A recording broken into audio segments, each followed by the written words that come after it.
Perfect. And there we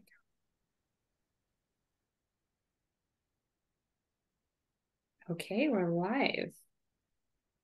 One more second. Okay, there we go. I see everyone. Welcome everyone to the Independent District Commission's Community Engagement Work Group. Today is June 13th and we'll be here from 6 to 7:30.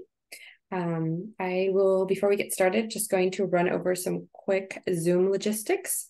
So for today, our meeting is being recorded and a copy of it will be posted on this Independent District Commission's website. Today we have closed captioning available. You can turn those on by clicking on the closed captioning button at the bottom right of your Zoom control panels. Commissioners, this is your reminder to please change your Zoom chat setting to everyone so folks listening in can follow along with your conversation. And then lastly, community members, today we don't have public comment at our community engagement group meetings, but if you'd like to share any thoughts, we have the Q&A Zoom featured enabled, so feel free to submit any questions or thoughts there or via public comment via email at districtcommission@portlandoregon.gov. And with that, that is it for our Zoom logistics, and we'll get started with our meeting agenda. So the focus of tonight's work group meeting is really to refine and continue planning for our July public hearings. So we'll have an hour and a half. We'll start doing just a quick overview of our outreach strategy, hoping to hear your thoughts on our current outreach strategy for the public hearing and hear any ideas on any additional outreach we may want to be doing. Then we'll spend time talking about hearing logistics, so roles and responsibilities for commissioners and community members. I'll give an update on where we are with our venue search for the public hearings.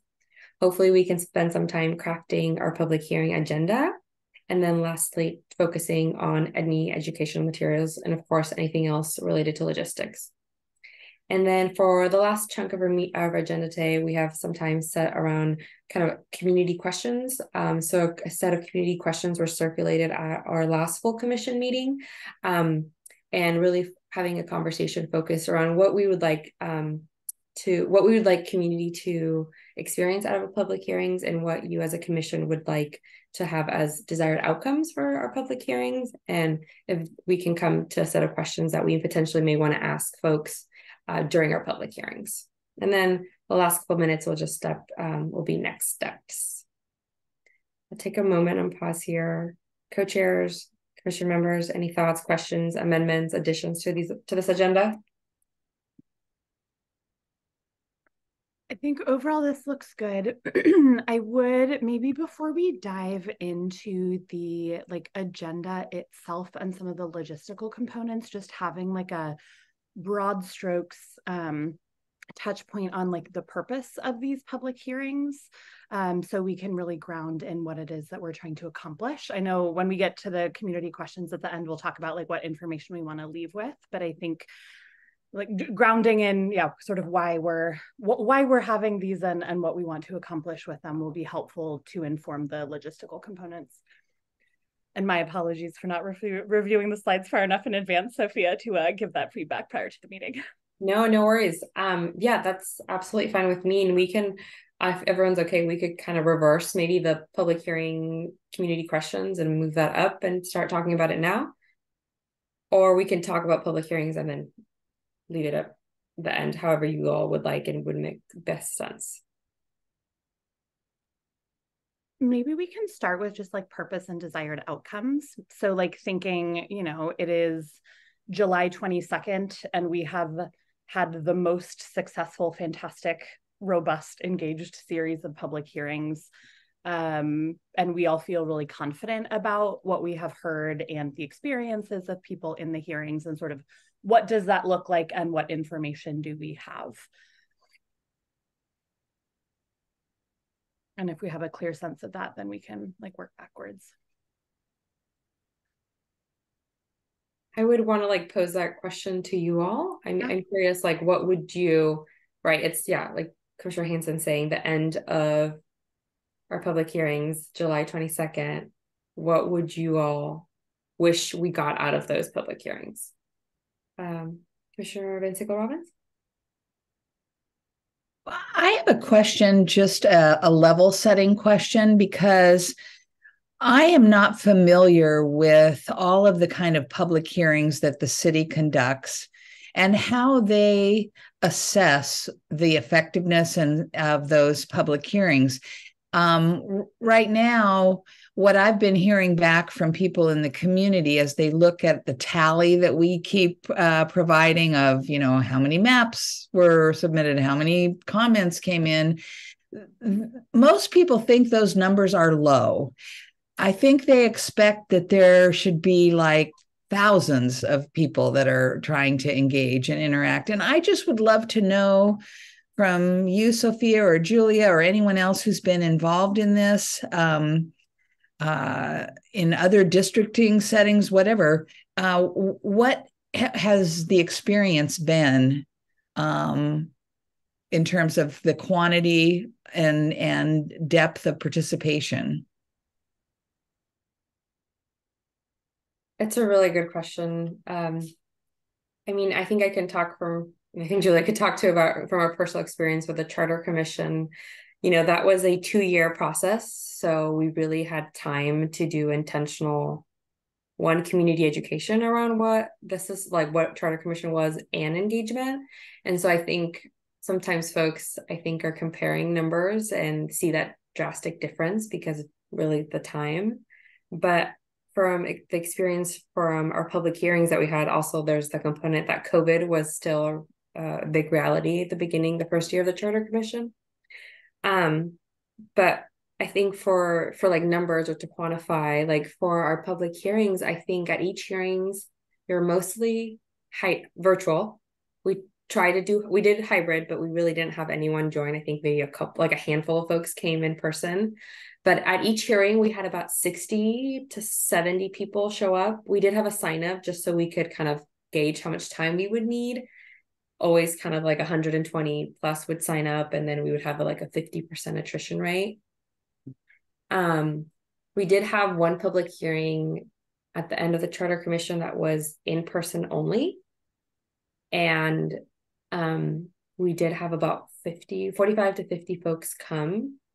But that was, I think, intentional because it was in person only. There was no virtual component to it. So those are some numbers that we could compare to.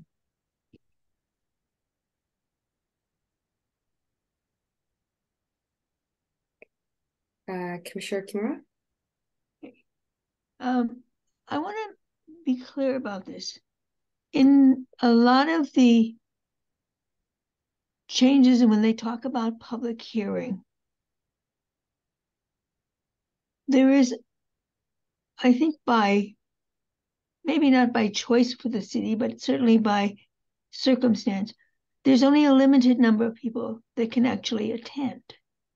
You do it during the day, or you do it at night when, at least from my point of view, young families are feeding their kids and getting them ready to go to bed because they've got school. They are not going to be attending. The other piece that I see as being somewhat a coloration on all of this is in other metropolitan governmental agencies, they only count registered voters. And I had actually talked to people that I know and said, it doesn't matter. I personally do not care if you have immigration papers or not. We need to hear from you. Can you hear me, or did I screw up? Okay. So I think our response requests is different, and possibly the public hearings that we actually have will be more illuminating than just the comments that come through the website, because frankly, a lot of our people are, if you're under 35, you go on the website and you do all the things. We have older people, they're not as comfortable.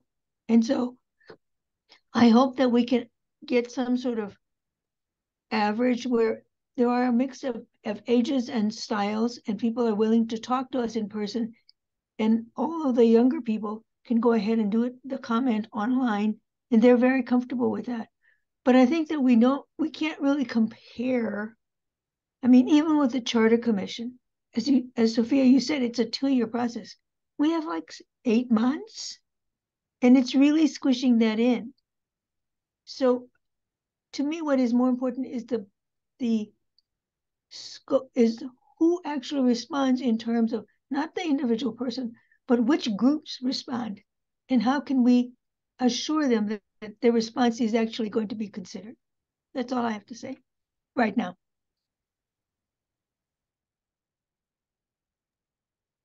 Thank you, Commissioner Kimura. I hear a lot of themes around accessibility, who we're hearing from. Commissioner Lumley? Commissioner Van Sickle, were you going to say something before me? No? Okay.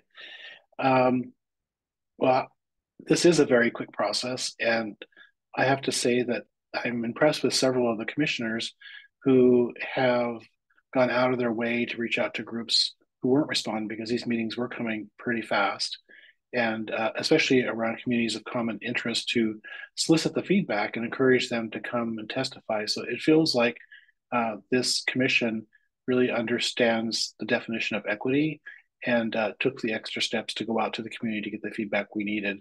So I really appreciate the approach that we've taken so far. It's not necessarily the number of people who've testified, in my opinion. It's those who really took the time to give very intentional testimony and represented different communities. And there are some very organized groups out there, and they have come in force, and numbers do make a difference. But going out of our way to get that input from those groups that we really needed to hear from, I think was very valuable. Thank you. Commissioner Jett? Yeah. Just to follow up on this point about accessibility and who gets to be have their input and how they get engaged and feel engaged. When if I look at a success factor for me, because there's been a lot of communities that have been disenfranchised, one of the key things would be having an intentional conversation with the entire commission, with certain communities. So communities of color that have been disenfranchised in some of the voting and distribution of resources previously, that feel as if with a lack of motivation in voting, and they may not be as engaged as they should be. So reaching out to them with a high level of intent, finding an opportunity to dedicate time to hear those voices so that all of us can hear. I think one of the challenges that the city of Portland has had has been within communities of color, their leaders percolate up to the top, but and there is sort of a one voice speaking perhaps for many. So I do think that in order to kind of do something differently, how can we have focused conversations with these community members, make sure that we invite as many as possible, to make sure that we're not this is not a word, I'm creating it right now, but monolithizing their voices, and making sure that we understand the diversity that exists within those communities and engaging with their concerns across Portland. If you think about the communities of color, when you start to draw the lines, unfortunately, if you're in far East Portland and you do a great job of getting 3 candidates elected, you still need to develop a coalition in order to have a majority vote, in order to have 7 votes go your way. And so it's important that these voices are heard, understood, and the coalition is created, or that the foundation for that coalition is created once the IDC finishes its work. There's a whole slew of work that needs to get done as well. Thank you, Commissioner Judd. Commissioner Hanson? Yeah, so this thought is related to something both Commissioner Kimura and also Commissioner Judd said. I think when I'm thinking about what successful public hearings look like, I want every person who chooses to attend to walk away feeling heard and like being heard. And I know that that sounds simple, and I think it is maybe more complicated than that. I think thinking about also not having just maybe one way of giving feedback, but instead, are there opportunities for verbal and or written and or interactive and or small group and or large group opportunities for testimony in the hearings themselves, that we can talk about the logistics when we get to structure. But I think to the point of like different people feeling perhaps different comfort levels in speaking out in a public hearing type context, like I want to be just really mindful of that as we're like creating both the invitation to the space and also the space itself. That's something else I'm thinking about. Thank you. Commissioner Siegel? You're muted. That figures. I'm going to show my age here, and I've participated in over 100 public hearings in my life as a city planner, and they've all been in person. So the first public hearings I participated in virtually have been those with this commission. So to Commissioner Judd's point, in a number of hearings in the past that I've helped craft or participate or lead or what have you, we would really make an effort to go out to communities to make sure that we had voices heard. So whether it's, and we've all heard this, we all know it, but it's another thing to practice it. So whether one goes out to a church or a community hall, etc., that's important. To the point that Commissioner Hanson just raised about some folks just are too nervous or are worried about, or there's a fear of speaking up in public. To that end, with the in-person hearings with which I've been associated, we've had an initial presentation. Sometimes we've had interpreters. Often we had interpreters. Or even a little childcare station with a volunteer so that people could bring their kids. And there would even be some things like, and I'll try to keep this short, but even little information stations where you could kind of look at exhibits, look at the list of criteria, etc. And you could kind of, and maybe they would be staffed. You'd have a knowledgeable person at each one of those boards helping to explain or answer questions about what's on those exhibits. And then I remember one time when I was working with the city of Salem, we had individual listening stations, one in each corner with even a court reporter there, so that somebody could go and give any and all comments they want. It would be recorded. They wouldn't have to stand up and worry about speaking in public or what have you. There's again, those have to do with my limited experience in the digital world, but they were pretty darn effective in the physical world. I'll be quiet at the moment. Thank you. Thank you, Commissioner Siegel. I love all those ideas. Commissioner Judd? Yeah, sorry about that. My pump had a squeaky toy. I was getting at it.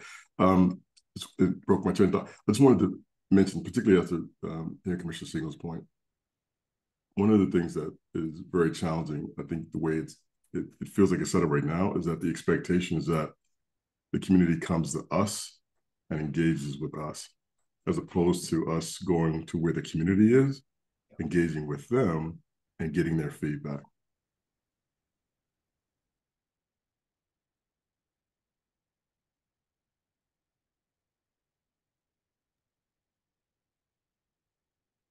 Thank you, Commissioner Judd.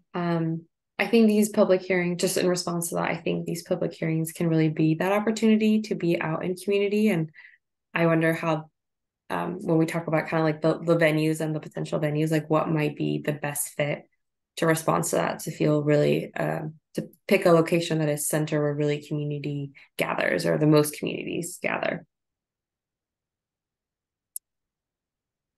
Are there any additional thoughts? I really appreciated everyone's comments. I think it's really teeing us up really perfectly for the rest of kind of what we had planned on discussing. But I want to take a moment, and if anyone else wants to provide anything else.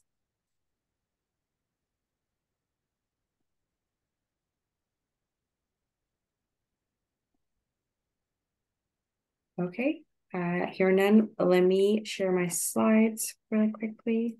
Can you see my screen? Okay, perfect. Okay, so moving on just to general public hearing outreach. And so I'll give a quick update of kind of where we are with our planning. So to preface this, I'll say is we've created a Google Drive that is accessible for all our commissioners, as well as community members. We haven't shared it with the public yet because we're still finalizing some of the last minute translations for some of the materials.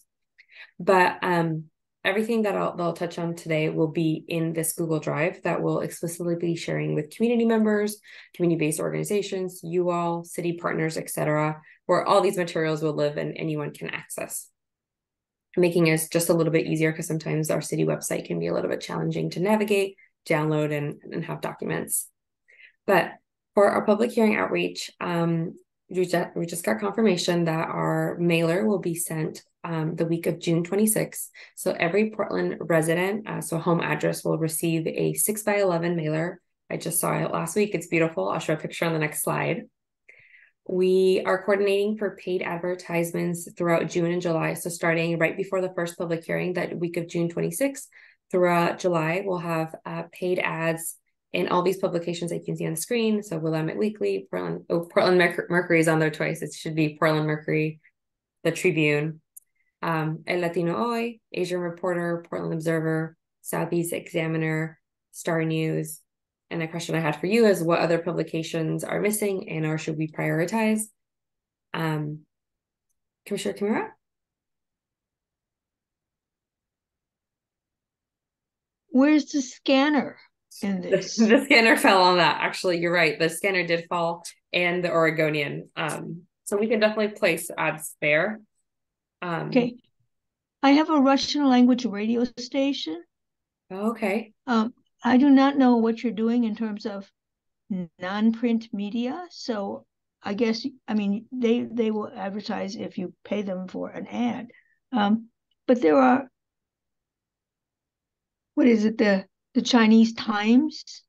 All of those reach a really specific audience. And I guess these seemingly have a larger audience, but if we really want to hear from more people, I think we need to look at our outreach mechanisms and go a little bit non-traditional, but maybe others will disagree. Thank you. No, I really appreciate that. Because we have the materials created and they're already translated and it's still early. Like we're not too late to play some of these ads. So I can definitely look into the Chinese Times. And then what was the radio one that you had shared? There's a Slavic radio station that is in Southeast Portland on, I think it was 172nd. I will send you the contact name. Okay. And they actually have a print media and all this kind of stuff, but their big thing is that they have a Russian language radio network, which most Russian speakers listen to. Thank you. I really appreciate that. Commissioner Laurente? Yeah, I think one potential addition to this list would maybe be Bike Portland. After our meeting on the 31st, one of their writers did up a pretty good kind of wrap up of our work thus far, and I just found it very thoughtful. So I think that would be a good addition to this list. And just piggybacking off of Commissioner Kimura's comment about kind of more radio focused places, I was thinking like if we could do OPB or something like that, that would be interesting. We can make that happen too. Yes, and I know, yeah, for the Bike Portland, I think it was Caballero was the last name. I can't remember the first name of the individual who wrote the article, but I know exactly what you're talking about. Yeah, we can do some follow-up with them to see if we can place some ads. And I can look into radio ads. I'll be honest, I haven't done them before, but that doesn't scare me. I'm willing to coordinate that for us. Commissioner Jett?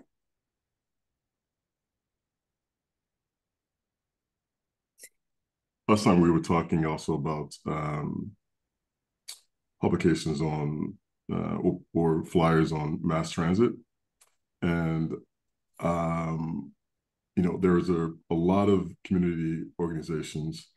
I'm thinking specifically about coalitions of community of color, which has a very broad email list. So have we thought about engaging these types of organizations and perhaps having them send out on their mailers communications? Yeah. Sorry, go ahead.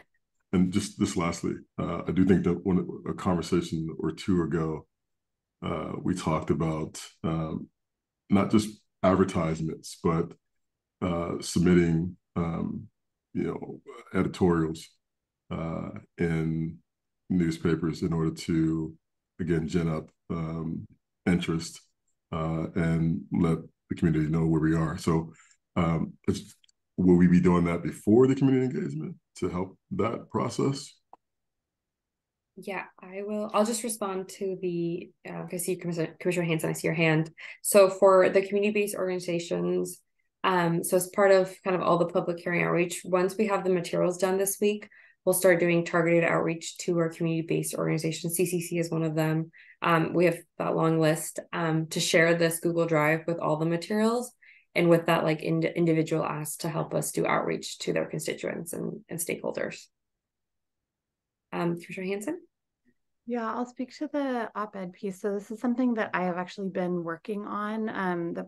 Commissioner Lumley and I talked about a week or two ago, and I've been working on, and we'll have a full draft by like middle to end of this week. And we had talked about possibly pitching it first to the Oregonians, seeing if they would run it, and then from there, if they weren't interested, going with a different venue. But I think that's a great, I think that's a really strong thing, and I'm excited to be moving that forward. And if anyone wants to work with me on that, let me know. And then the other thought that I had in terms of other like earned media opportunities is like wondering if in addition to these paid ads, if like, Commissioner Kimura, if the radio, I don't know if any of the commissioners speak Russian, but if like anyone there is interested in like doing a brief segment on their show, or if we have relationships, if any commissioners have relationships with reporters at any of these outlets, we could always like give a statement or share a quote or something like that if they wanted to do like a reported piece in addition to the paid ads.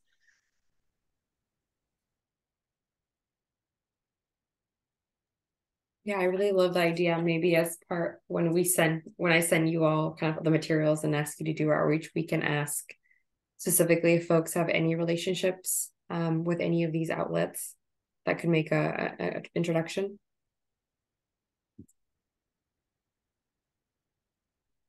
Any other thoughts? Oh, Commissioner Nancy Robbins.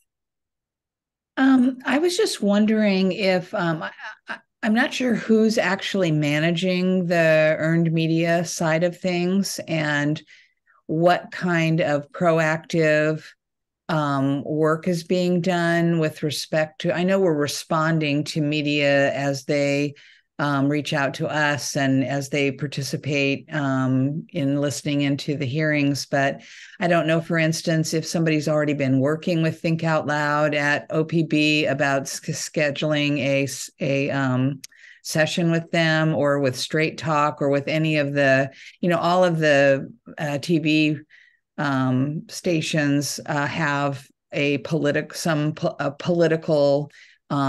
show. So I just didn't know to what degree that's already in the works. Yeah, I think so as part of the charter transition team, we have a public information officer and a communications manager. They've been joining our meetings and kind of listening along to ensure that they're informed with this process. And they have a kind of like earned media strategy. They've been doing a lot of on background conversations about the IDC work, but I will say I don't think we've been extremely direct in like asking to be on Straight Talk or Think Out Loud, but I think that's a great idea, since especially Think Out Loud, talked about it a couple of weeks ago, and I know Straight Talk reported a lot on charter reform, so I think we could easily make that ask of them. One thing just to jump in, Sophia, that occurs to me, I don't know if, so Christine is the public information officer over at or with the city transition. I don't know if she's shared clips with the full commission. I know she has with Paul and me, but Commissioner Van Sickle Robbins, for example, Paul and I were interviewed for an OPB story that went up, I think, the Friday before Memorial Day weekend, and I just did a short thing last week for Coin 6 News that I don't think has gone up yet, but there have been like 2 things at least that the co-chairs have been involved with so far in the last like month, and maybe there's a way, as press clips come out, Sophia, that we can share that with the commission just so folks can get a sense of what's been going up. Yeah, it's true. I don't think we've shared that. We are tracking media, but I can share that when I send an email on Friday with all the materials of kind of like a recap, and maybe if there's some we've missed, that for folks to let us know. I do know that today or tomorrow, Christine was also talking to K2 on background and giving them kind of the lowdown on all the work you're doing. But I think we could be more intentional, and I can look into this about asking to join one of these more political talk shows, TV talk shows. I'm curious if anyone here would be interested in joining those.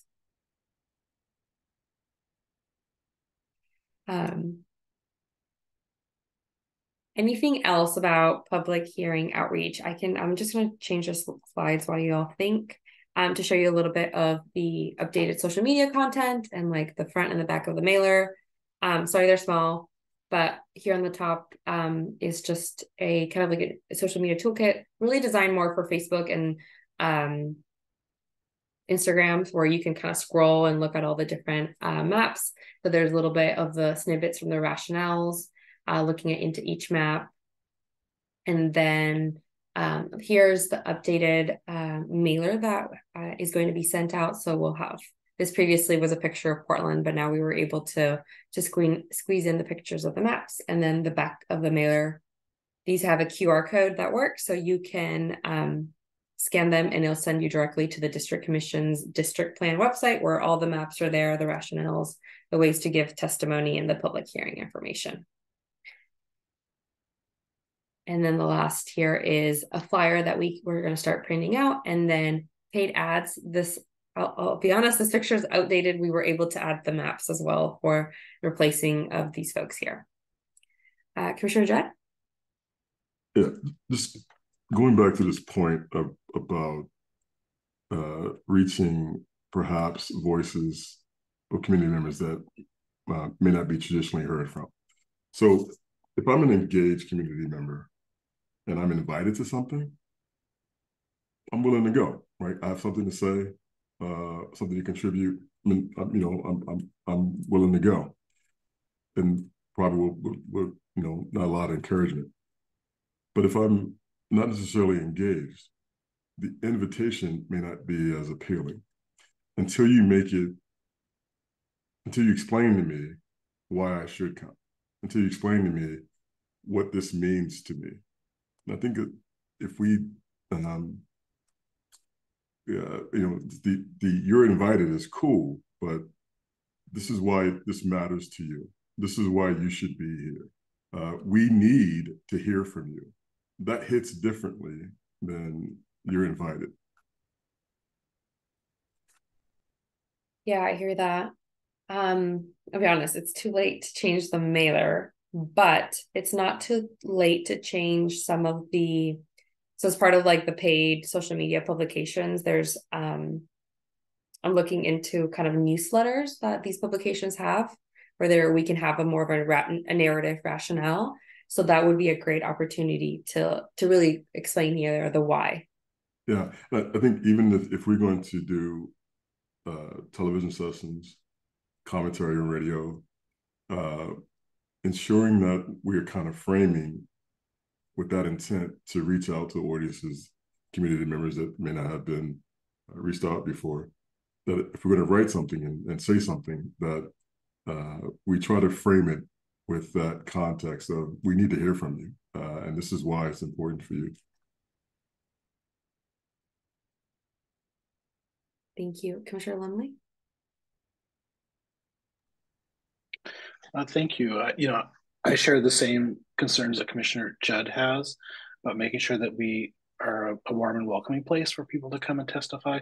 I know that one of your slides coming up talks about some of the locations, and I was really pleased to see the hosts being from different communities that we reached out to around communities of common interest. So I think just the locations alone will also be a vehicle for inviting the kind of input that we're seeking. So I just wanted to thank the city staff for putting the list together. Thank you. Commissioner Van Sickle Robbins? I guess a suggestion that I would make is for the materials that still have an opportunity for maybe some revision. I'm just not sure that most everyday folks know what you're talking about when you say geographic districts. It's more about knowing what the districts are for and the fact that it's going to expand their representation at city council. So I think it needs to for sure say that the districts have to do with voting for who will be voting for city council to do our business. So that's what I would suggest. Thank you. Yeah, I can look, I hear that. I can look at adapting some of the materials. I think we could even adapt this flyer. I think it's just the mailer, really. Everything else we can adapt. And it probably wouldn't be too late. Any last minute thoughts on just general outreach or outreach materials before we switch gears to talk about more of like logistical things around the hearings? Commissioner Siegel and Commissioner Hanson? I think to Commissioner Kimura's and Commissioner Judd's points, I put a little note in the chat. Something we've done in different communities in different states has also been to staff a booth at a farmer's market, at the larger attended churches when they're in session, outside the local community grocery store. And it's those are some ways of getting out and about and getting in front of folks that aren't the usual suspects that we normally reach in public hearings. Thank you, Commissioner Hanson.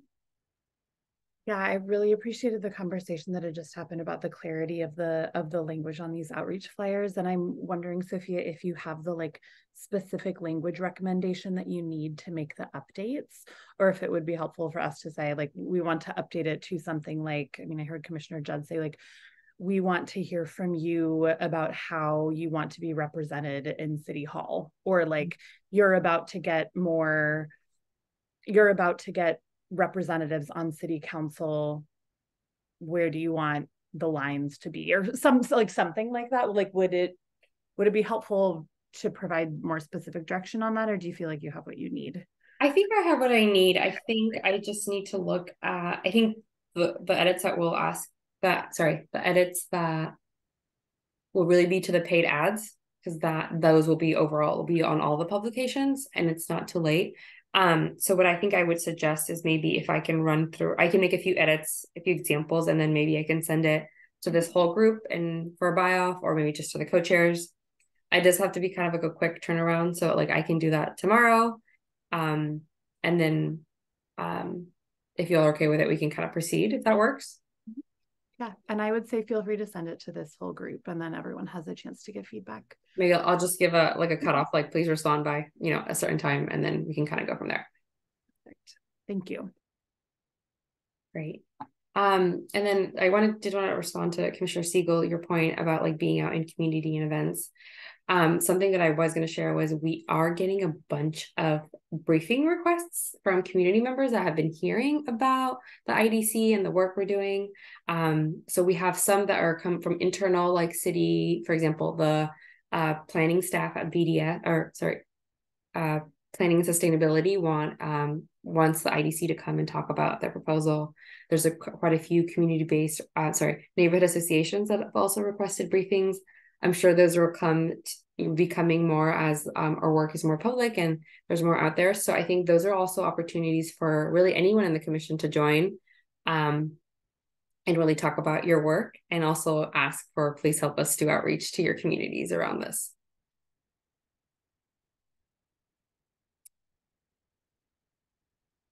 Okay, are we ready to move on to the next slide? Okay, great. Okay, so the next thing we wanted to touch base was on just the public hearing venues. So I have a quick kind of update on that, as well as the agenda for the public hearing. So helping craft the agenda together, and roles, responsibilities for commissioners, and then a bunch of other stuff, little miscellaneous things.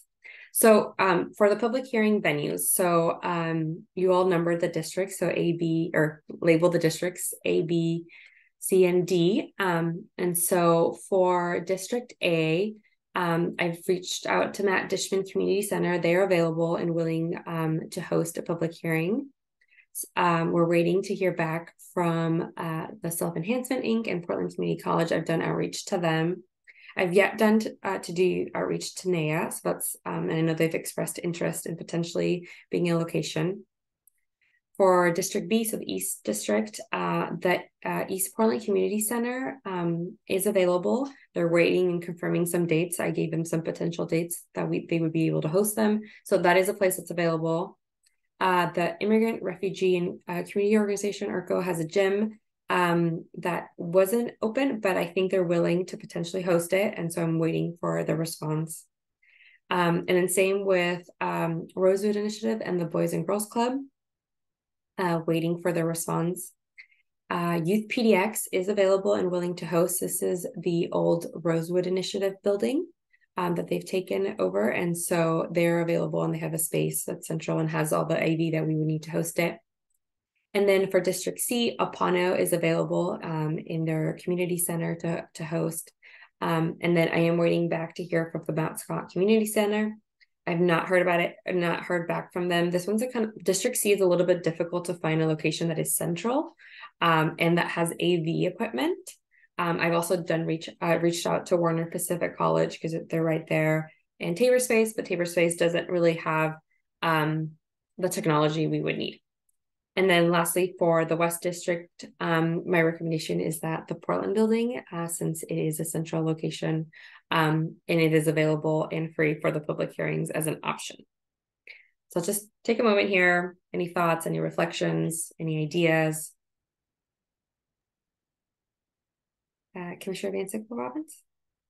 So I'm just wondering, I just had a couple of thoughts on some of these venues in terms of the districts. For District A, that stretches all the way from St. John's to Cully. And I don't have any problem with these venues, but I'm wondering if we want to make an effort to go to a library out farther north, farther west in that district. I also wonder whether we want to think about a venue that is in those neighborhoods that are like Cully, for instance, if there's something we want to do in Cully, since we've heard a lot from that community. I've also been talking with Self-Enhancement, and I will, Sophia, send you some information about who's going to take point on the stuff that they do. On District B, I was wondering if we want to make sure that we have a venue in the north part, in the Park Rose part of the East District, and then we have a venue in the southern part down in the Lentz Jade District, or in that area, so that the people up in Park Rose, if they want to participate, don't have to drive all the way down to the more southern part of the district. And District D, the west side, we're going to have to be for that district. We're going to have something in the east, in the neighborhoods on the east side that are potentially being pulled into that district.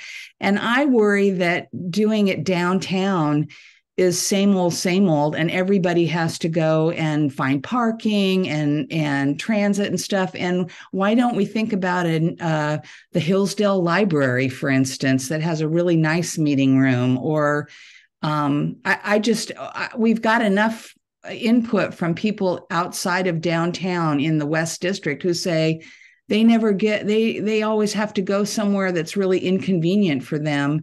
And there's a huge amount of population in the southwest part of that district. So anyway, those are just some thoughts. Thank you. Any other thoughts?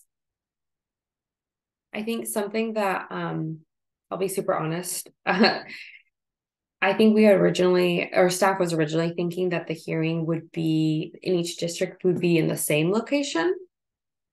Not that we can't have like the hearings in different locations. It's just, I'll be honest, an additional level of coordination with the tech run. That's kind of the difficult challenge component here. And so I wonder if maybe if we do that, if commissioners would be willing to help with some of that coordination, going before the hearings and ensuring like the tech works and doing kind of like a dry run of just like the overall places. So that's also something to consider. So you're thinking, for example, in District A, the North District, that you would want one entity that would host 4 or 2 hearings? I think that was this group's original thinking, and okay. But of course, it's your decision to make. It's just something we have to consider is doing the dry runs and the tech. Mm-hmm. For NAIA, I'm just thinking out loud here because I represent NAIA, at least for a little bit longer. And during the pandemic, somebody stole a lot of our equipment, and we still have AV abilities, but it's not great. So I do know that Self Enhancement Inc. has really top-notch AV equipment, so they might be a better venue. Although, to your point, Commissioner Van Sickle-Robbins, NAIA is in the Coley District, and I can't think of another venue out there that has a large space like NAIA does. We have not only the gym, but we also have the cafetorium on the main floor, which is probably where we want to have it. There's a stage there. It's big space. Thank you.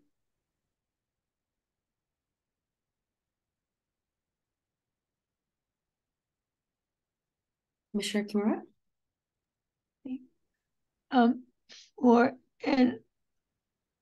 While I can speak confidently about District B, East, if you want to have 2 venues that are geographically separated so that you have, my choice would be Park Rose High School and David Douglas High School. They are at opposite ends of the district. They all have parking. Their AV setup is excellent because they have kids that do this. But the other thing is people know where they are. The immigrant and refugee venue, the parking is terrible there. And the East Portland Community Center and ERCO are actually at the most westerly end of the part of the district. And so people are going to say, well, you have it over there and I can't get there. But almost everybody knows where the high schools are because their kids all go to that and they all take swimming lessons and etc. That being said, I don't know what the availability is because they might have swim lessons or something, but it is something to consider. I do work with both of the school districts, and I certainly would be willing to do some things, but I am not technically competent. Let me tell you that. I just am not. But I think that I think all of us, when we can, and we don't always know everybody's circumstances, would like to get as broad a distribution of the ability to get responses from people as possible, because, you know, I'm going to a function on the 19th, and I will be out there waving my little flag and saying, did you respond yet? If you need extra help, let me know. But somebody said, oh, now you're going to be talking about the district redistricting process for the next couple of months. I said, yes, you bet. And if you want extra help, call me and I can help arrange that. And thank you, Sophia, for going with me to the Powers Gilbert neighborhood, because they get frequently left out because their people don't fit the mold of people who will respond to stuff. Thank you. Yeah, thank you, Commissioner Kimura. And then, yeah, an update on the schools. The high schools are available Monday to Friday, though. They're not available on the weekends, so we couldn't host a public hearing on one of the weekends day there. But if we are going down the route where we want to have them in different locations within each district, I think that's an option we can do. So the high schools are available. Commissioner Siegel? Thanks. I think the high schools are a great idea, but not a but. I just think they're a great idea. Sophia, you highlighted something that I hadn't really focused on before, but this is really it's two things. There's outreach, and then there's hearings, and the hearings have all sorts of legal stuff and requirements, etc. Outreach is going to the people and having a discussion and getting some input, and perhaps in this conversation kind of made me think of in each of these 4 districts.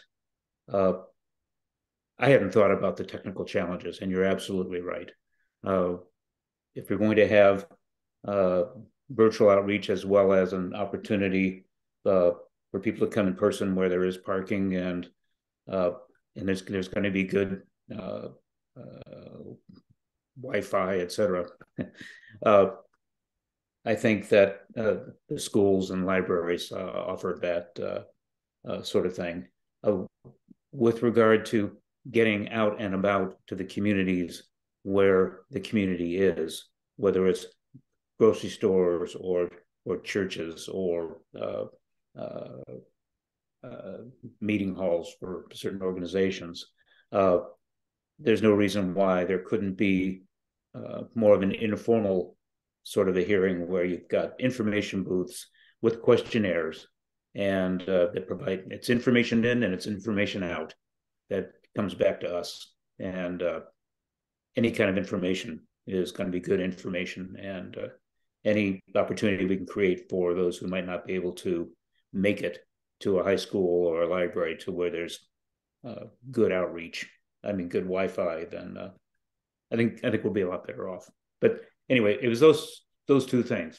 There's outreach and getting information out and in, and then there's the legal hearings.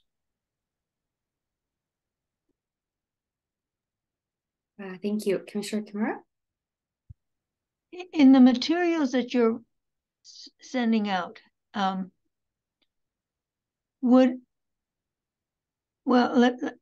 am asking if I am going to be able to get some. My neighborhood has a couple of concerts that we're participating in, and I plan to give out stuff. Is there something that you can get to me that's already printed up or whatever, so that we can get some more junk out there so that people at least start thinking about it? Yeah, definitely. We have the just like a general fact sheet, though actually the one that you see right here on the screen to your right, that's just like a general overview, but we also have the public hearing fact sheets, so we can print those. Those are all ready and we can print them and provide them to you. So we can, and this is just applies to anyone, and I can share that in an email to the commission if there are any community events that you are joining or anything like that, that we can provide you with those printed materials to share. Commissioner Hanson? Yeah, that would definitely be great. I would appreciate that as well. A couple of thoughts. One is It's good to hear that the staff had been imagining that it would be one location per district and like 2 hearings per location. My preference, if at all possible, would be different locations in each district. And I would be willing to say, like, I will show up for 4 of the 8 tech runs, whether it's an hour before or a couple of days before or something. Like, I am happy to contribute my time if that helps make that happen. Just because I think to have as broad a distribution as possible is the better. And then in terms of locations, I'm wondering if there's any, like one of the things that I'm thinking about is, especially for the districts close to the Willamette River, where we have had a lot of conversation as a commission and where there is deviation among the 3 maps. I'm curious if we can have some of the locations be like as close to those sort of areas of contention as possible without having to have more than 8 hearings. For example, if there's something like slightly closer to Selwood, or I think Commissioner Van Sickle Robbins had suggested something on like the west side of the river, closer to there, or I don't know if like Reed has a venue or like something, and then something slightly closer to like the inner east side or like in that area that is, again, not so close that that it forces us to have more than 1 hearing, or more than 8 hearings, but that's just something that I'm thinking about. Yeah, I think now with this new direction, I can look into finding locations that fulfill the requirements, right? So we don't have to have more than 8 hearings and that are close enough to kind of the overlap zones of those, the 3 different iterations of the maps. For example, Reed, I think someone had just put in the chat or someone said it, or Omzi, that's like in an overlap zone. So if we had a hearing there, then we would have to have an additional hearing.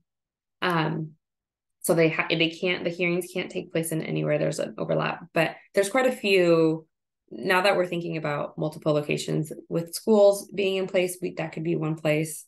We can, I think, balance it out and have kind of have them scattered throughout within the districts.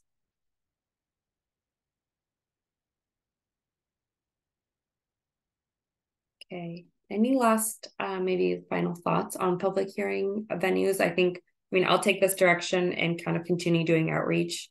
And hopefully my goal is by the end of this week that we have locations secured.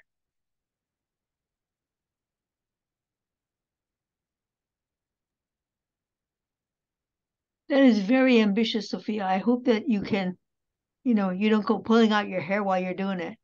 I mean, no, just kidding. No, I think it's realistic. I've already been in conversation with a lot of these folks, so it's really, I didn't want to make a decision before I talked to you all. So they're awaiting my response too. And then one other thing I would say, Sophia, is let us know what you need from commissioners if we do end up going with 8 different venues instead of 4. Yeah, I mean, I think my biggest concern, because I'm also not a tech wizard, Commissioner Siegel, is the technology and like actually, practicing the setup, because there's always something. And so I will, once we finalize the locations, if we need additional support and maybe like coming and doing like a walkthrough of the tech, I'll let you all know. That sounds good. Okay. It might be good when you get that information to share that so that we know what the city resources are to bring to any of these sites. Will you be bringing your own microphone system, your own speakers, your own screen, that kind of stuff? Yeah, so in most of the places we're relying on their kind of general AV and equipment, but we're bringing additional just in case. It is limited to what the city has, but for example, today we just purchased I don't know what they're called, but like the headsets for interpretation. We just purchased those to bring them to the hearings, and we're purchasing other stuff for the hearings as well. I have used the headset things, and I will tell you the biggest issue is going to be the batteries. Because they frequently don't get charged up between uses, and this is going to be a very intensive use. So just if you want to make sure that they get charged up, but they're also, you can also run them on loose batteries if you have an issue. I really appreciate that. I would have not thought about purchasing additional batteries, completely honest. Great. Okay. Well, let's move on to talking about the public hearing agenda, if that sounds right with folks. So here on the screen, you can kind of see kind of like a loose sketch agenda that we've done in previous public hearings, or the city has done in previous public hearings.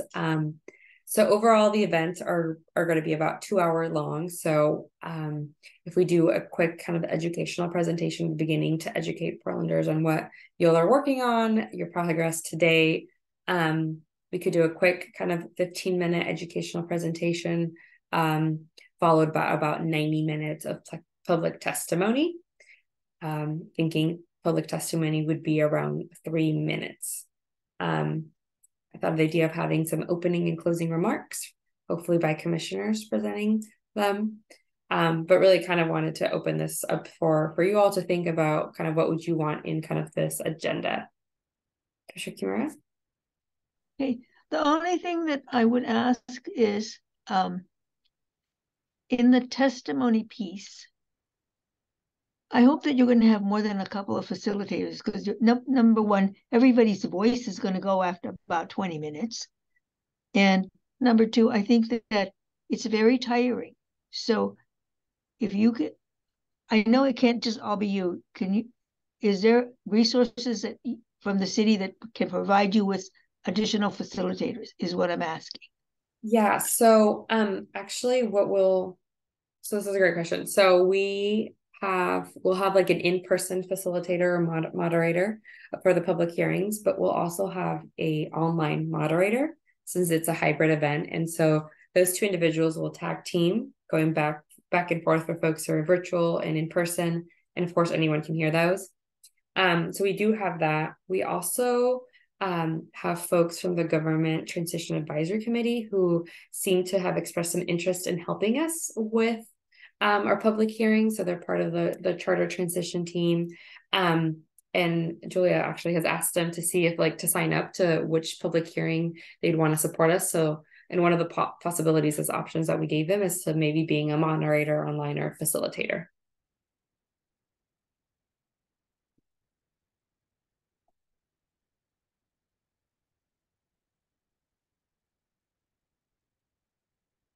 Any other thoughts on the agenda or additions, or Commissioner Hanson? Yeah, a couple of thoughts. One thought that I had is, depending on how many commissioners we have at each, how many facilitators, and also how many people we have RSVP, I'm wondering if there's a way to, this is just an idea, but instead of having it be all full group testimony, have it be structured slightly more like the community listening session we did with the League of Women Voters a month ago, where it's broken into small groups or groups of 10, so everybody gets more of a chance to share, I guess. And that is an idea to get to the question that I have, which is, I want to be really sure that if we have 90 minutes for testimony, that's 30 people speaking for 3 minutes. And if we have more than 30 people, I want everyone who wants to speak have the opportunity to speak, right? I don't want anyone to come and not be able to speak, and leave feeling sour about that. And happy to do some further brainstorming about how we might adapt. But that's an idea I had. And then I also wonder if there is an opportunity, either as people are coming in or towards the end, if we can have maybe big pictures of the maps printed out, and then if there's an opportunity for people to write on little post-it notes, or if there's just a big whiteboard that people can write what they, maybe we have a column that's basically pluses and deltas, right? So a big column that's what do you like about this map, and then a big column that's what would you change, or what do you not like about this map. That's another opportunity that people can engage that way. And then I would be really curious to do a kind of a snap poll of everyone in the room. If it were up to you in this moment, and you could choose between alder, cedar, maple, or none of the above, like which would you pick? I would be like curious to gather that data if we were able to do that in like I don't know, maybe people get a ticket as they walk in the door and they drop it in a bucket on their way out, because then if like by the end of July, if 90% of people at all 8 hearings picked one, like that would feel like information. Or if 90% of people said none of the above, that would be information. So if there's some way to have like to gather that like very specific gut check feedback in addition to all of the rich qualitative feedback as well, I'd be curious. Thank you, Commissioner Hanson. Yeah, actually, I was talking to some folks today on the team about the public hearings, and we will have large printed versions of the maps, right? So folks can come in and see them. Of course, we'll have like smaller ones, 11 by 17, and even blank maps too. So if folks feel like they want to draw their own district and can't do it online, we have that available, as well as comment forms. But one idea someone brought up today was like, what if when folks sign in, right, we give them 2 stickers and they have to vote on the top 2 kind of maps they want, and we have like a voting system. That's something we can do.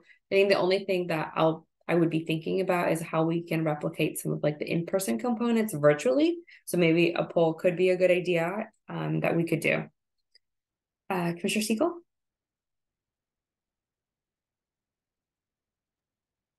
This time I will unmute. And Commissioner Judd also just dropped a comment into the chat that I was going to bring up. I've been participating in a number of public hearings across the country and in this region where cell phone polling or other type of polling is used to reflect opinions. What do you think of this, etc. And you get a pretty quick sense of the room or of those participating. You can get a pretty good sense of the room, which you get to see how other people are expressing their opinions.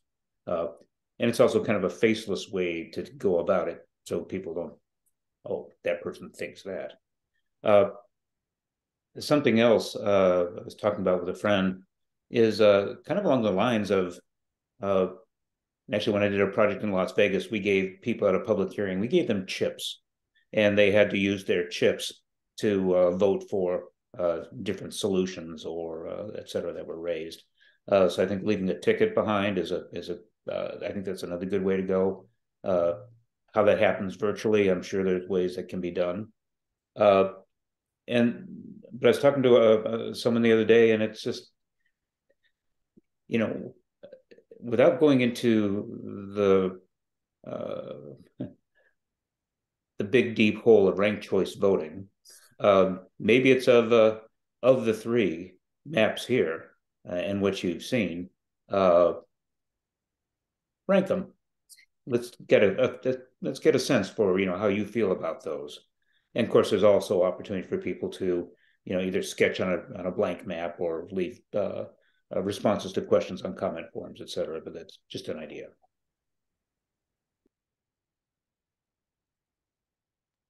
I kind of love that. And also, but we have to educate everyone on ranked choice voting, which will granted have to happen at some point between now and next November, but could be fun. Yeah, I mean, we probably could. We'd probably ask for some additional staff from the transition team to be like standing by the easels, right, and the maps to rank them.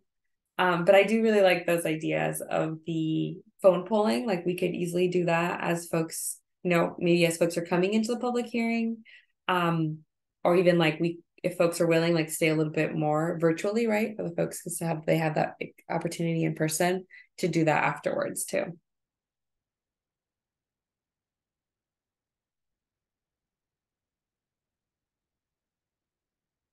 What else, folks? Any other thoughts on like how we want to structure the presentation? Is a 15-minute educational presentation enough?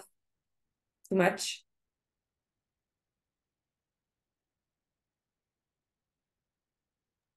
I think so. It might be good to include in that orientation discussion how the Independent District Commission arrived at the 3 maps and why.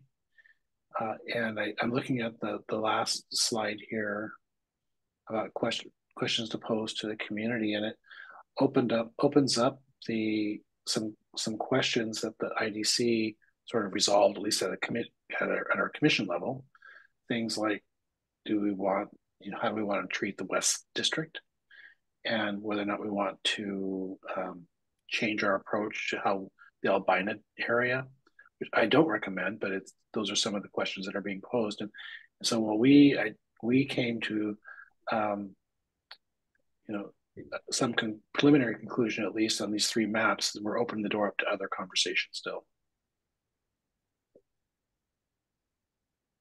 Commissioner Hanson and Commissioner Siegel?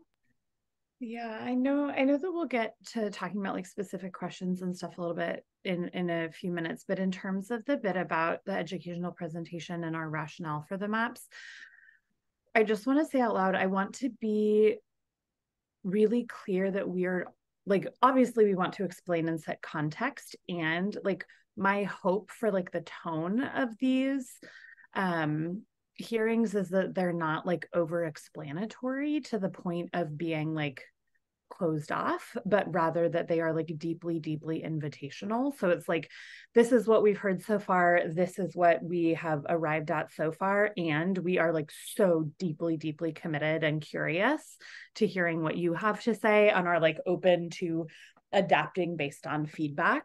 And these are samples for you to react to, and we are not wedded to any one of these. And so just really having that be clear in the explanation at the onset. Yeah. I'll be pretty quick with this. We want to hear from people. So I think we need to talk less, listen more. And perhaps one way to do that is by getting information out as early as we can. And maybe there's even sort of a pre-show, I don't know, where, come early and see the exhibits and walk around and take a look, and people can explain things to you if you have questions. Or maybe there's an earlier dial-in session that does the same sort of thing. And then at whatever o'clock, there's the formal presentation, and there you go. But talk less, listen more.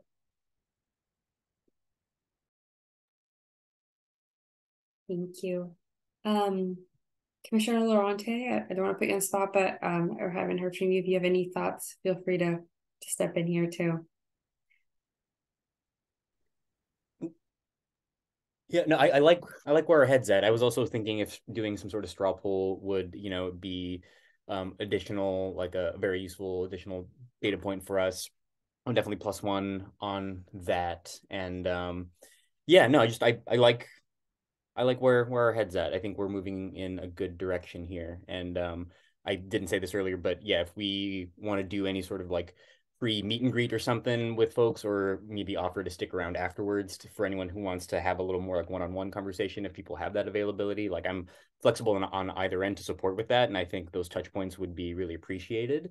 And yeah, I think something I was thinking about with the like how we might frame the educational briefing piece, and I think this was kind of reflected in some of our comments, but like just also making clear that like the similarities between the maps is a result of not only our work, but that developed consensus on the commission and what we've heard from communities.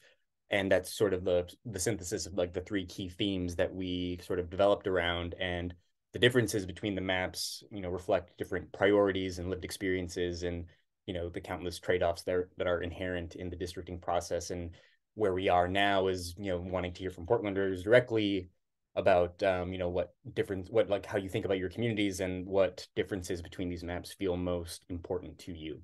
So just kind of like helping kind of set the conversation to be like, this is how, like Commissioner Lumley said, this is how we got here. I think would be really important. I was also thinking we probably don't have space on the agenda, but I thought it would be nice to maybe have commissioners who are present just do like a little 1 minute, like, this is who I am and why I wanted to do this, and why I'm honored to be on the commission, kind of a thing, just to sort of like humanize a little bit. And I think might ease any sort of tension in the room that folks might have around like not having to feel like you are an expert on districting and therefore I can't, weigh in, but, just kind of sort of diffuse a little bit of that and kind of humanize our work a little bit in our approach to this. I think might be valuable if we had time, but yeah. I appreciate that. Yeah, I hear a lot you're saying. Maybe as part of like the opening and closing remarks, whoever is sharing those, maybe we can ask that individual commissioner to maybe touch just a little bit on that. So you probably couldn't get every commissioner to share that. We don't have time, but I really like that idea. Okay, so let's kind of switch gears to kind of the last slide on our public hearing desired outcomes and community questions. Commissioner Hanson teed these up at the beginning of the meeting, and so I'll pass it off to you to kind of wrap us up if that's okay. Absolutely, yeah. So I think we've talked about desired outcomes. Thanks again for agreeing to start with that, Sophia. But I think in terms of community questions, so we have gone through a couple of iterations of what this might look like, and the first, like, one potential set of questions were the ones around, like, how do we best serve East Portland? How do we best serve Central City? How do we be thoughtful about keeping together historic Albina? How do we like respond to the fact that less than a quarter of the city's population is on the west side of the river, like things like that. But I'm not sure. We thought we wanted to open up to the group and say, like, what specific questions do we want to pose to the community? I didn't know if those for like very, very specific questions still felt relevant for these public hearings, given that it seems like we've gotten pretty strong feedback on a lot of those so far, but whether we want to ask specific questions about like certain geographic areas, do we want to pose questions that are more along the lines of like, what do you see that you like? What do you see that you don't, right? Like what's missing? What haven't we thought of yet? Just, yeah, questions that we can pose. So we thought we would open that to the group and see what folks thought about that.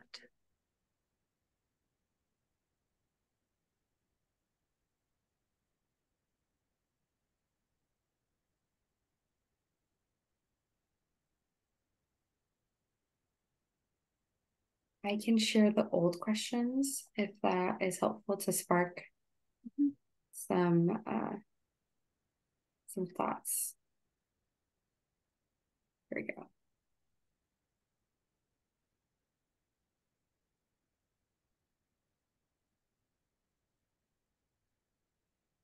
I think an additional framing too is every time we've posed questions to community, folks have been really responsive. And so if there's specific questions that you all want feedback, and these questions, we could pose them as part of the public hearing presentation. Folks have been really responsive to them. So that's also something to keep in mind. I can also drop the Jamboard into the chat that we did a couple of weeks ago, just to use that as a reference too.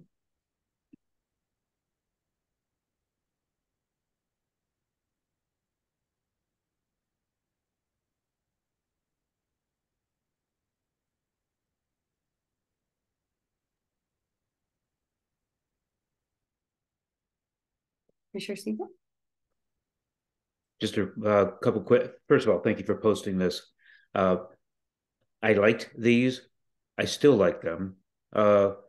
In question number 4, what I don't like is it kind of leads a little bit after asking the question, the statements that follow. I think they're a little leading, and I don't know if they're necessary, but that's just my own personal opinion. And the other thing mentioned before being quiet is that when there's a comment sheet that's available either in person and or virtually, it's what factors have we not considered, and let's maybe there's some things that in our brilliance we haven't taken into account. Thank you. Commissioner Judd and Commissioner Laurenti? Yeah, when we developed these, we were very engaged and we were at a certain level in our thought process. I think now, as I look at this now, first of all, if you're someone who has not been as engaged, these questions seem very targeted, very, really, really kind of specific, right? So it doesn't, to the earlier conversation, talk about representation. This is what this means, right? It says, how do we define East Portland? In what context are we talking about? And who is the we in that, right? And it's really about how does East Portland DERS really feel about representation? What is their, level of, common interest around this? And so perhaps it's best that I'm going to use this word repetitively now, we take out the we and focus on the community. Perhaps it's best that we put in modifiers of what it is that we mean by serve, and include in there this notion of representation, accountability, common interest, so that if you're coming new to this, that you really understand that it's not just about figures on a map, but it's really about this opportunity. And that's the other thing. It doesn't identify that this is a transitional point for Portland, but it's not the end. It's simply the beginning of a transitional point. And perhaps putting that in the context of asking these questions that are more about this representation would be helpful.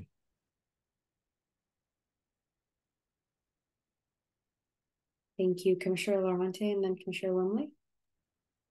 Yeah, so I was thinking about how like the questions we would put forward would help kind of focus attention on the commonalities and key differences between the three maps and how we can kind of use the questions to kind of elucidate some thinking and comparing and contrasting these things.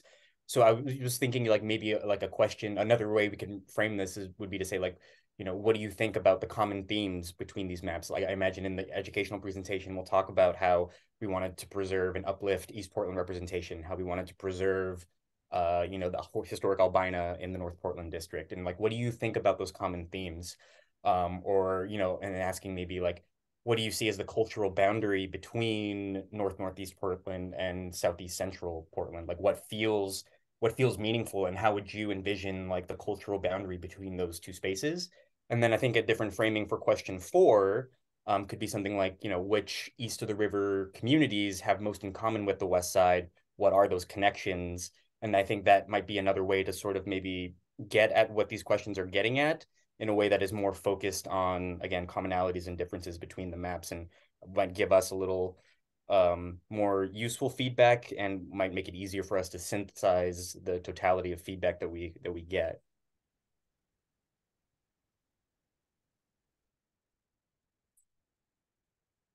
Thank you, Commissioner Lumley. I was heading in the same direction as Commissioner Laurenti.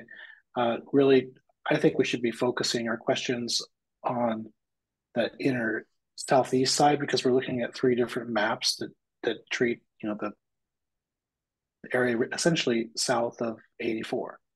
So, and then also the maps are different on the north side of southeast as well, between north and southeast. Where Sandy Boulevard is a boundary, and the other ones are focusing more on neighborhood district boundaries. And so we should be focusing the questions to get that input. Having questions that reopen, how we treat the west side, how we treat the east side, I don't think that's going to be as helpful, because we're already heading in a certain direction. If I suppose it's possible, we could get a groundswell of people that say, no, we want to split the west side up, north and south, or something like that, or we really want to have St. John's included with the West District. I don't think so, but it could happen. But what we're really focusing on is these 3 maps and the key differences and how we want to get the input on in those particular areas. Thank you, Commissioner Lumley. Commissioner Van Sickle-Robbins.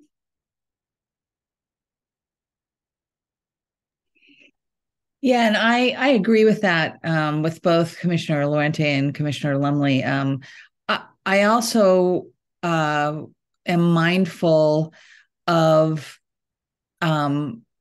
the very real limitations that the other criteria place on what you can do with maps. And so we want people to feel heard, but we also don't want to raise expectations that everything that they ask for can be accommodated, because we have the limitations of population equalizing and all those other things that we have to work around.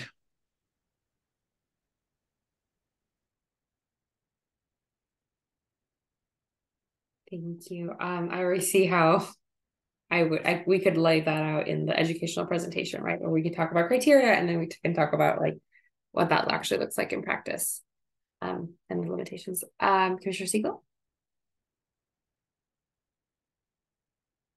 Oh, you're muted.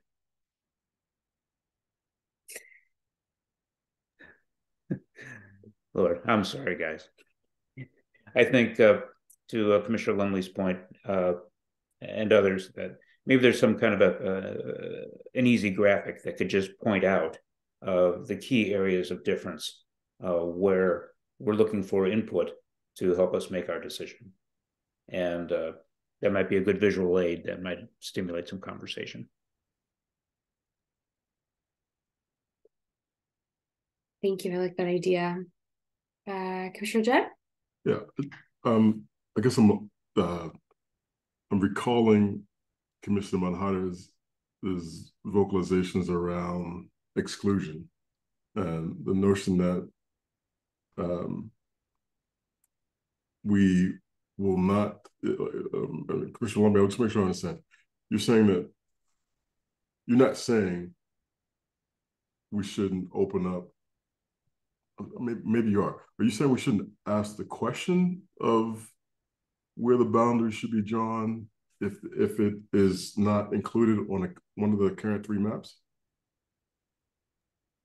No, I think what we need to do is have a really good explanation of how we got to where we're at. Okay.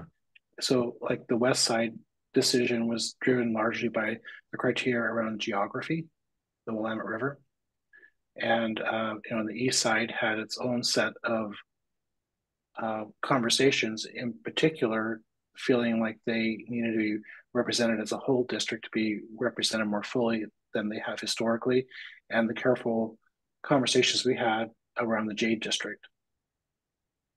That kind of conversation. So we could put that all out there so people know. And then the Albina area, trying to keep that area whole.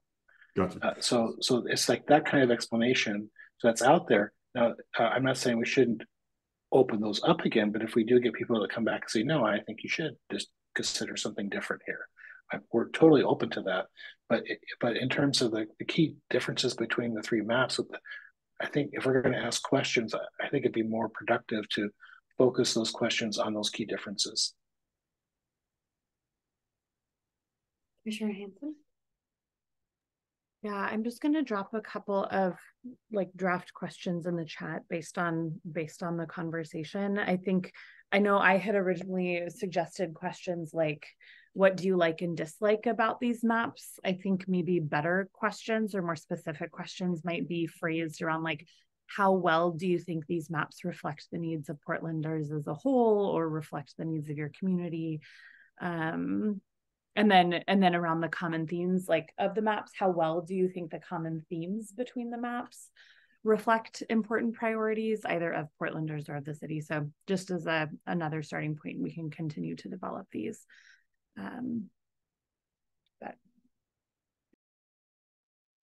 Thank you. So we are at time. And so what I would suggest, there's a little bit of follow-up from the venue search to the ads to the set of questions and the educational presentation. I'm curious, how would folks feel if I put some work into these things and then followed up via email? And then maybe if folks are interested, we can, have a working draft of these set of questions and revise them online. And then I can kind of provide you all updates on the public hearing locations as we kind of go and have those conversations with folks. I'm seeing some thumbs up. Yeah, that sounds good. And then after we've had a chance to comment on it, I think it'd be good to share with the full commission. Yeah, absolutely. Thank you. Sophia, I really want to thank you for all your diligence here and the details. I don't know how you do it. Thank you. Type A and lots of coffee. No, you all make it very easy, and I really appreciate your time. And I know this is an extra meeting, but I really appreciate the direction and honestly the commitment that you all have to our city. So that's what keeps me going. Thank you very much. Really appreciate your help. Thank you. Okay, well, with that, do one of our co-chairs want to adjourn us, or any last minute thoughts before we log off? I don't think so. Thank you. You all have a great evening. Have a good night, folks. Take care. Bye. Bye. Thanks, everybody. Good night.